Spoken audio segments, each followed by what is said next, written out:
স্বামী স্ত্রী সময় কাটানোর জন্য দাবা লুডো খেলতে পারবে কিনা? দাবা খেলা এটার ব্যাপারে হাদিসে পরিষ্কার নিষেধাজ্ঞা আছে। স্বামী খেলুক, স্ত্রী খেলুক, যেই খেলুক, সবার জন্য নিষেধাজ্ঞা সমানভাবে, এটা জায়েজ নাই। আর লুডো খেলা যেহেতু তখন সাহাবীদের যুগে এই টাইপের লুডো খেলা ছিল না, কিন্তু দাবা লুডো এগুলা একই টাইপ, কাছাকাছি টাইপ খেলা। এই ধরনের খেলা নয়, বরং স্বামী স্ত্রী খেলবেন হলো শারীরিক কসরত হয় এরকম খেলা, যেমন কুস্তির কথার কথা বললাম, কুস্তি না, মানে শারীরিক ব্যায়াম হয় সেরকম খেলা।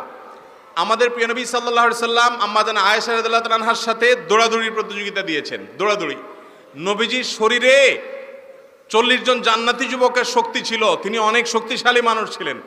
আয়েশা রাদিয়াল্লাহু তাআলা আনহা বয়সও ছোট, আবার মেয়ে মানুষ, আবার খুব হ্যাংলা পাতলা ছিলেন। ইফকের ঘটনা